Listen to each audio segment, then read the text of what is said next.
What's up, guys? So we have a bunch of new Yu-Gi-Oh cards coming out, and we have the last card from Photon Hypernova that just got announced. But let's go ahead and kick it off with some very interesting card effects. This is probably one of the most confusing cards I've seen in a while. This is called the Repeated Land Transaction, and let's see if we can actually figure out how this card works, because it's pretty wild. So here's how it is worded, at least. Repeated Land Transaction is a normal spell that says you can only activate one card with this card's name per turn. The effect is to target one face-up card in the field zone, banish it, then place it face-up in the field zone of the opponent of the player who controlled it.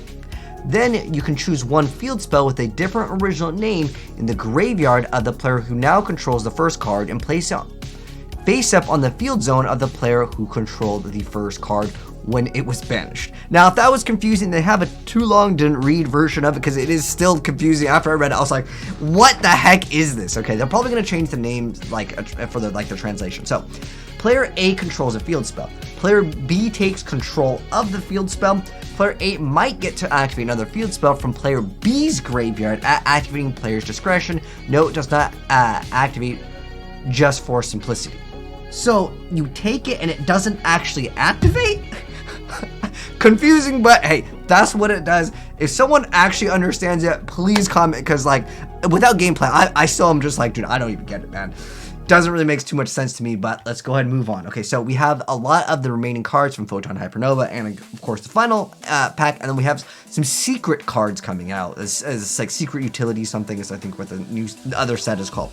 But starting right off, we got the Manticore of Smashing. Oh, Manticore is like, dude, I think we can now title this video like support from like 20 years ago, because we haven't had like, what is it, Manticore of Darkness? Like, this is a really old thing. Anyways, Manticore of Smashing, Fire Beast Warrior effect, level 6, 2300 attack, 1000 defense points. It says you can only use the first and second effect of this card's name each once per turn. The first part is during your main phase, you get to add one fissure or smashing around from your deck to your hand. Second part is, if this card is in your graveyard, you can banish a fissure or smashing ground from your hand or graveyard to special summon this card. Okay, I mean, so this card, oh, okay, that's pretty interesting. Now, if you're able to reset some of these cards, because at first I was like, dude, fissure and smashing around in 2022, like, that's terrible. But you always have a free special summon, and then it lets you have that ability.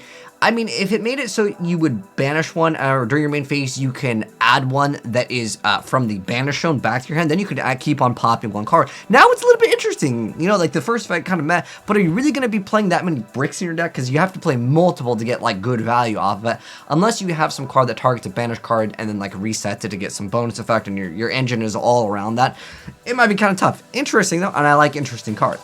Next up, oh, another hands card. All right, so we have Choju of the Trillion Hands. So it's a light fairy effect. It's a level 6 though. 1400 attack, 1000 defense. You can only use this effect of this card's name once per turn. This card is summoned, you get to add one ritual monster and one ritual spell from your deck to your hand. Wow, and that's only if the card is summoned. That means specialed. Woo, okay. So it's basically getting, what is that, Manju, and it's got like all the good effects. Manju and Senju, I believe, are the two like ritual like cards that people would play to start their engine. Would you guys play this card, and is there an easy way to get this card out? Because obviously if you tribute someone, you're still using two cards at the end of the day. You could pen summon it, you can like reborn it. I mean, maybe there's some other uses for it in ritual decks, but very interesting card at the end of the day. Next up, though, we have Sari, or was it Silver Winged Axe? Sorry. Okay. Pretty cool artwork on this card. This is a brand. Is this a new archetype? The Axe archetype? The Axe body spray? All right. So, Light Machine effect, level 3, 500 attack, 100 defense points. You can only use the effect of this card's name once per turn. First part, as a quick effect, you can target one face-up monster in the field. Equip this card from your hand or field to it as an equip spell that gives it 100? Dang, we going back in time. Like, this is not, like, viable, but there's probably extra support that, you know, when your opponent has an equip something, you can do something with it. Okay. Next up, we have Dimensional Iso-Allotope Varus. So, light psychic tuner effect, level 100. You can only use the second effect of this card's name once per turn.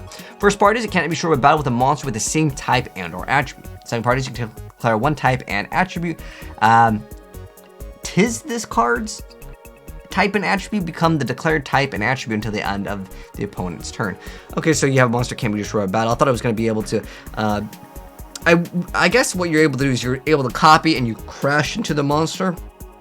And then this card survives. What is it like? Isn't there like a copycat? But it is a light psyche, and it's a tuner, so it has some potential. I really wish this effect was a quick effect, because then you attack into it, and then you now we point for point, except for monster isn't destroyed. That would have been cooler, in my opinion, but okay. Next up, we have Dynamond, which is a brand new Link Cyber Link effect monster with a link of it being 2200 attack. The link zones are on the top and the bottom. 2 monsters, including a ritual. Okay. You can only use the first and second effect of this card's name each once per turn. The first part is, if this card is special summoned, you can target 1 card in the field and 1 ritual monster in your graveyard. Return both to the deck. Okay, so with just 1 card on the field would mean like you bounce back your opponents, and more likely your ritual monster that you made to actually summon this card, bouncing it back. Second part is, during your opponent's turn, it's a quick effect, you contribute this card, then target a ritual monster in your graveyard, either add to your hand or special summon it. Ooh, okay. That's a little bit interesting. Like I said, very, very interesting effects. I like being able to maybe get back another ritual that you maybe use, but being a quick effect is pretty dang good. I wish this effect was also like a quick effect, but this is only when it's summoned does it get that effect. Next up, we have Weight Measuring. It's a normal trap card that says if your opponent controls at least 2 more monsters than you do, which I would assume could be. Can that actually be 0? Because this is more monsters than you do. We'll have to wait on the official ruling, but I think that means does that mean you can have 0, or does that mean you at least have to have 1? It says they must send monsters they control to the graveyard, so they control 1. So it's like an evenly matched, basically, but like you can maybe use it later in the game. Interesting. Next up, Red Vinegar Crossing? Oh, is this like another part of like, oh, because this is part of sous ships, right? Because I think you can use vinegar with sushi. Anyways, you can only control 1 Red Vinegar Crossing. If your opponent controls a card in the set cards column, you can activate this card. Return all other cards in its column to the hand. Wait. Return all, oh, it's other. I was hoping that it would count itself. That way you could bounce it back, set it, bounce it back. That would be really, really spicy.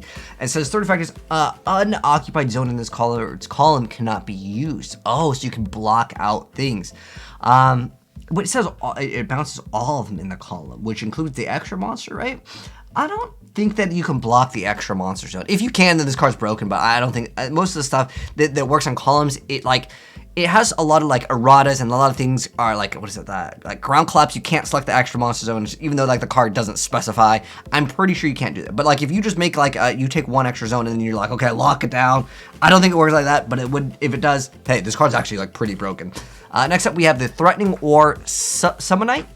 A normal trap card says target 3 monsters in your graveyard. Choose one of them, then your opponent choose one of these effects for you to apply. So you get to either special summon that monster or special summon as many of the other targets as possible. Oh, that's pretty cool. Now, what's very, very interesting with this effect, it doesn't say 3 monsters with different names. So you can target 3 monsters, and either way you get 1. But the thing is that if you really wanted 1 monster out of your graveyard, like, what's the point of letting your opponent just choose 1 of them when you could literally just run Call of the Haunted and select any of the ones that you want? Yeah, it reverse like effect, like your opponent gives you the other 2 targets. Why would they do that if you're selecting like the same ones? It's interesting, but I don't get, like, if it was like your opponent must select this one, and like if the special summon the monster had like some other like bonus effect, then sure, but like just select the other one. Your opponent isn't going to give you double other good monsters, right? They just give you 1. That's a very weird effect, but there might be some other weird use for it. Let me know down below. But we're not done yet. There's more. Okay, so this is not coming out in the Photon Hypernova. We're actually going to check out the final card in a second here, because hopefully it's pretty hype. We'll save the best for the last. But this is coming out in the Secret Utility Box. This is a brand new set over here. So ooh, we're getting Gaia. Oh, Black Magician. Whoa, whoa, whoa. Black Magician Dragon Magical Knight. Wow. Okay, this card better be hyped, because this is like for nostalgic old fans. Curse of Dragon with a Black Magician on it. All right, so it's more like a Dark Magician. Yeah, the English version, they call it Dark Magician. OCG call it Black Magician. Anyways, level 8 Dark Dragon Fusion effect monster, 2900 attack, 24 defense points. Materials are 1 Dark Magician, +1 level 7 or higher dragon or a warrior monster. says, as the first part of the effect, if your monster attacks a defense position monster, you can do piercing, irrelevant for the most part. Second part is, once per turn, when your monster destroys an opponent's monster by battle, you can inflict damage to your opponent equal to the destroyed monster's original attack.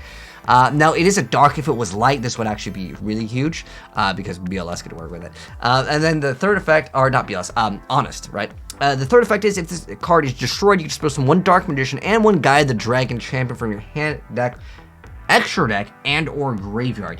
So with the extra, I mean, what are the targets? Hold on, I actually don't know. What are the, wait, any, like, Dark Magician from the extra deck? There's probably so many cards that count as Dark Magician from the extra deck, right? Hold on, this is something we gotta check out. So, I mean, like, getting out this is probably meh, right? But, like, you can bring out any of these. Well, granted, I'm not reading any of these right now, because some of them will have, like, you know, like a Nomi monster, semi-Nomi monsters. Like, certain monsters cannot be brought out. But, what about Dark Magician? I'm just looking for cards that, like, I remember off the top of my head, that would be good, like, targets. I don't think you could just bust this card out, but if you could, yeah, that would work. But nonetheless, what are the good targets? Let me know down below, because I don't want to make this video already longer than it probably already is going to be. But we'll make a video dedicated for this when we get the gameplays, for sure. I can't wait to see what some of you guys come up with that card. And if you guys do want to send me the gameplay of it, feel free to send me up, hit me up in the Discord, just DM me, or you can send it into the email. I love seeing, again, what you guys come up with, because it's very interesting sometimes. Next up, though, we have the Assault Synchron, which is a level 2 Dark Machine tuner effect monster, 700 attack, 0 defense points. You can only use the first and second effect of this card's name each once per turn. The first part is, during your main phase, you can special summon this card from your hand, then take 700 damage. Not too bad. If summoned this way, you cannot special summon monsters from the extra deck where it controls, except for synchro monsters. Well, now we don't have to worry about Halqified Breath because it's gone. Second part is, if a face-up dragon synchro monster you control is tributed or banished, you can banish this card from your graveyard and target one of those monsters and special summon it. Why are we getting started support in 2022? Like, I don't know if anyone even plays Assault mode, but Assault mode, like, brings back the other one, but it's still, I would say, a mediocre. Okay, so we have a bunch of reprints announced right now. I'll cover all of them when we get the full list, but we got, like, Fluffle. So, what this could reveal, though, actually, so let's cover it real quick, because what it could mean is we are getting support for Fluffles, Dark Lord support, because if they're reprinting certain things, usually that means that we're getting more support for them. I'd say like 90% of the time. Phantom Knights, we got Fabled Crews, we got Yamato Bujins, okay, Illusion Magician. I get the Dark Magician stuff, the White Stone, Elemental Hero is always going to get support. Neospatian stuff, okay, Blackwing Full Armor Master, Blackwing support in here, Yada Garatsu, and, ooh, is Time Seal still banned? I forgot if they, like, changed that. Is Time Seal still on the list? It's at 1, that's right. Okay, forgot that thing changed. We got Yada and Time Seal back, but it's okay. Anyways, we still got the last card. So, guys, this is the final card. It better be hyped. Let's see if it's good. It says, do you love Roid monsters? Okay. So, Meteor Rush, Black White Roid. Wow, Roid support. What? Okay, I'm really surprised. You know what they're playing in the background? This is a game called Othello.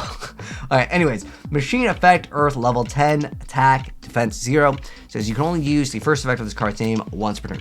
During the battle phase, if 5 or more attacks were declared this turn, as a quick effect, you can special summon this card from your hand. If this card battles during damage check and gains 1,000 attack for each attack declared this turn.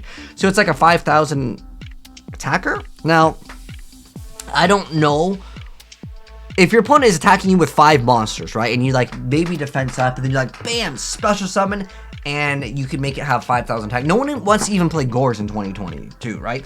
If it had, like, this card can't be destroyed by battle or by card effect, like, just, and you had a 5,000, I would say some people would consider it, but considering it's just a large number, at the end of the day, I don't think people would use it. Yes, true, what you could do is some weird things with, could you even do it with numerals? Like, numerals can already OTK for the most part, but I guess if you run enough floaters, right?